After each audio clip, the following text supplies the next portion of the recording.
I want to just give you a little overview of what we're doing in WHO on the strategy and policy relating to self-testing.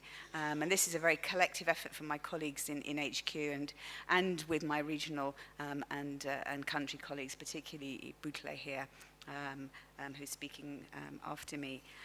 I'd like to start with an anecdote, following on from Karen's anecdote earlier. I can remember back in, I think it was about 1992 in Lusaka, I had a rather nasty needle stick injury. And PEP wasn't really available, but I thought I really want to know, have I got HIV? And because I knew all the counsellors, and I thought I don't really want to go to them and go through all this process. I think I'll test myself.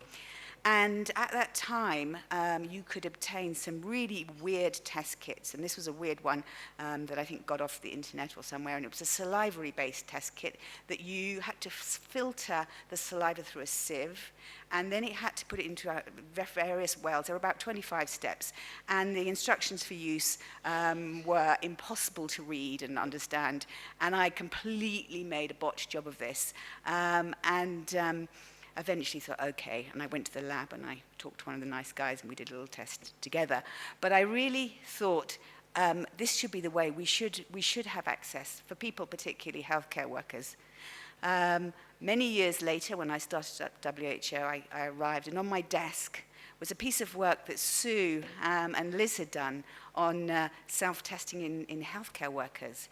And they'd done a survey in, I think, 4 countries in Southern Africa, and found that, like me, about 40% of healthcare workers had already done self-tests. And I'm sure many of us in the room have done self-tests.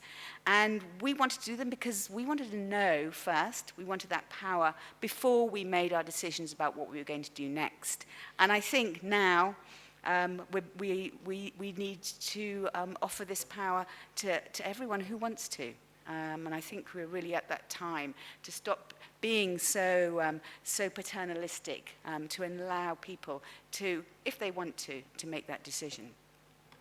So what have we done? I think, as we all know, WHO made a recommendation for self-testing for World AIDS Day. And we have guidelines which are in French and Spanish and Russian and will be in other languages. And when we launched this, the WHO website went wild. It was the biggest download of any document that the website had seen for many months. And, it's great working with young and enthusiastic colleagues like Cheryl. Cheryl, unfortunately, is ill today, but hopefully she will be able to join us at some stage over the next couple of days. But she led a lot of social media type activities, and there's a very nice YouTube video which really describes the key issues around self-testing, which is available. And so we had a lot of Twitters and other stuff around the launch, and that was apparently highly successful. More conventionally, we have a big program of disseminating our self-testing guidance and work on self-testing. And really, WHO's main role is to work with ministries. So individually discussing with ministries of health the potential of self-testing and how they can move forward. And a series of regional meetings.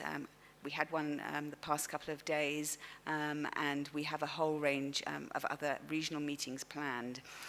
And WHO is small, and so we really rely on working with other colleagues from organizations that have much more reach and much more greater numbers of personnel. And so we're working with PEPFAR colleagues and others to do webinars and working with civil society. And it was great in our meeting over the past couple of days to have really good support from civil society. And as Miriam mentioned, in 2013 we had our first meeting on self-testing, and we had great representation from civil society there. And it was so important at that stage to listen to civil society and get them on board. And certainly yesterday, again, it's really important to get civil society out there so that communities understand what self-testing is and what it's not. the fact that it isn't a definitive diagnosis, the fact that you really do need to have to go and get linked for a confirmatory test and then linked into treatment if you're positive.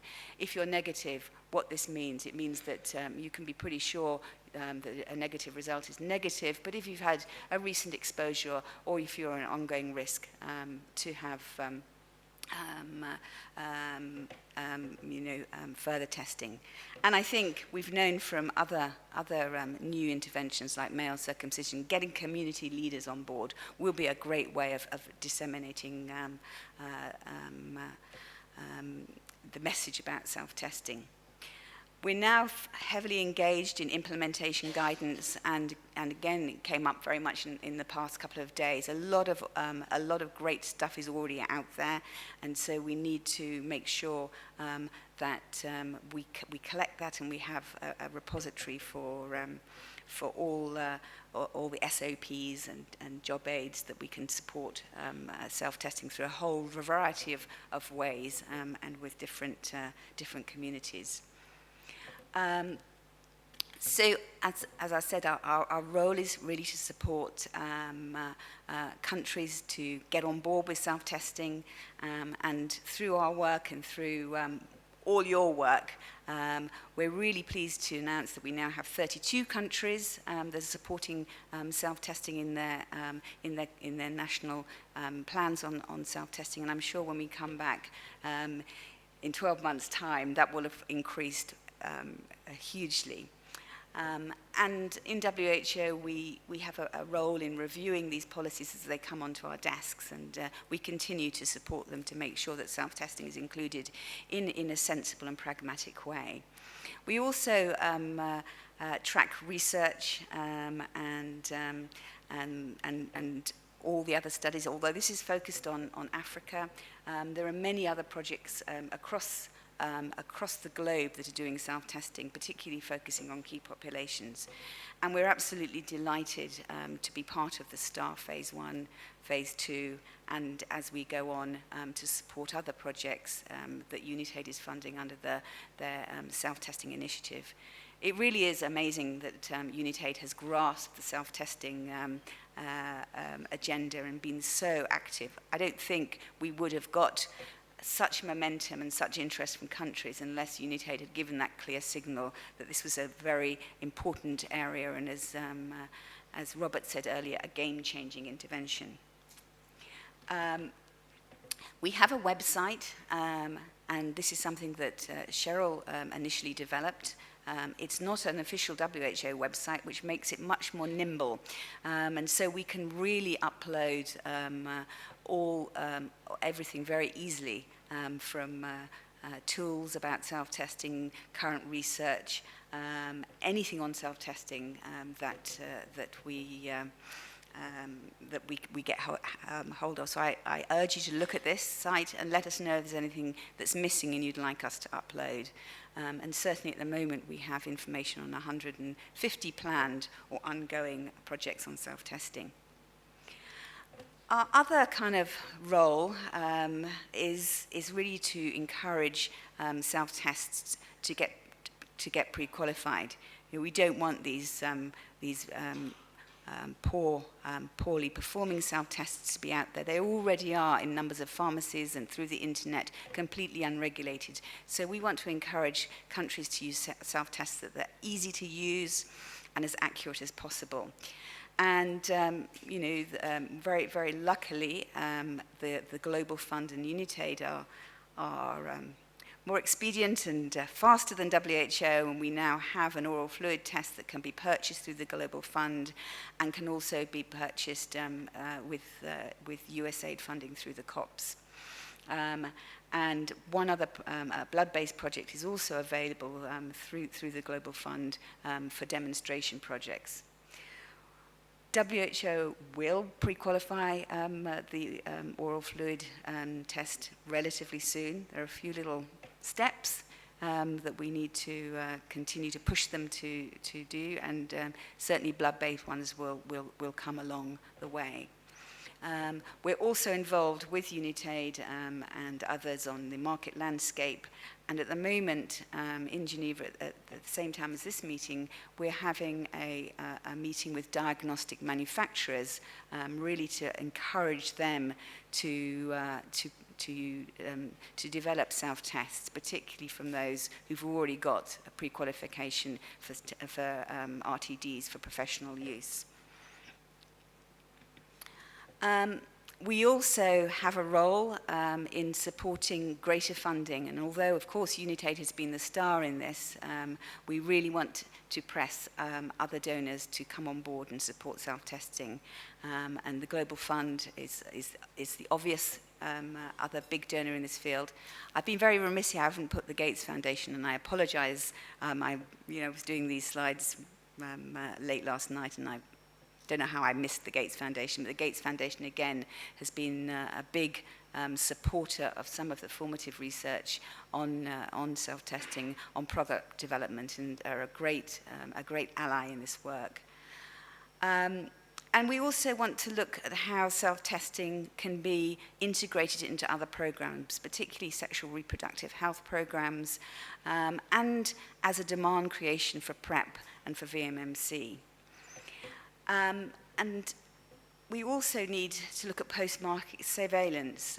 We have a relatively large amount of experience now from self-testing, and harms have not been shown to happen. But we must be vigilant as this rolls out more in a less controlled way, that harms are not resulting from self-testing programs. We're also developing a strategic framework, really to help countries think how can they best offer self-testing across the different populations, for couples and partners. And I think couples and partners is a great example, and there's certainly been some very exciting projects showing how acceptable self-tests are to be given by partners to their partners to increase access to testing. We know men are a problem. They're always a problem in every field of that we work in. But we also think they like a bit of new technology and something that they can do where they're not going to have to stand in clinics because they're busy. They're always working or doing stuff. So we want to make sure that they can have self-tests available. And I'm a great lover of football, and I really want. I know there's some great footballing projects in Kenya who do testing at the moment, and I think self-testing, getting men through these kind of activities, is a potential way for reaching these men. Key populations. We need to support key populations through a variety of ways to increase testing. As we move through the epidemic, we recognize that in every country, the proportion of new infections amongst key populations is growing, and we really need to support them to test in ways that are easy for them. Young people, similarly, love new things, and we know from the exciting results from the STAR project that young people are going to be a great market for self-testing. And then a whole range of approaches and considerations. And I just highlighted these potential approaches for key populations, but we can do the same for all the other populations. And then the other thing that we want to make sure is that actually self-testing is actually doing what we want it to do. We want to make sure, and I think we have an awful lot of data on the first stage of this, on preparing for self-testing. We know that it's highly acceptable right across all sorts of communities. We do also understand that some communities will need more support than others. And again, I think some of the great work that Helen Ailes has been doing in Zambia shows that, particularly as we start off, some communities are going to need a lot more support so that they can correctly do HIV tests. And willingness to pay. We're going to have to make these tests very, very cheap if anybody's going to pay them. But at WHO, we really support free access to testing, and I think this is hugely key if we're going to reach particularly key populations and young people. And then we want to look at the linkage, but really to take up and reiterate France's point, not to get too obsessed. Not knowing your status means that you're not linked, full stop. If you know your status, you may link today, you may link tomorrow, you may link in 3 months' time. Whatever you do, you will link earlier if you know your HIV status than if you don't. We also want to link to prevention, and I think it's a bit of a demand creation activity, and we really feel this for PrEP. We think that if PrEP is going to be something for people who really are at high ongoing risk from HIV, coming into a service and already knowing that you've got a negative status and knowing that having a negative test, you can access these prevention interventions could really help to create demand. And I'm sure sometime during these couple of days, the data on the VMMC program that STAR have shown again how great self-testing is creating demand for that. And then, you know, the much higher level impacts, which will be great to show, difficult to show with much conviction, but this is our ultimate aim. So we're working across with the Gates Foundation, with UNITAID, with PEPFAR, with countries, really to give us a useful strategic framework so that we can make sure that self-tests are available in the most effective way, in the safest way, and having the greatest impact.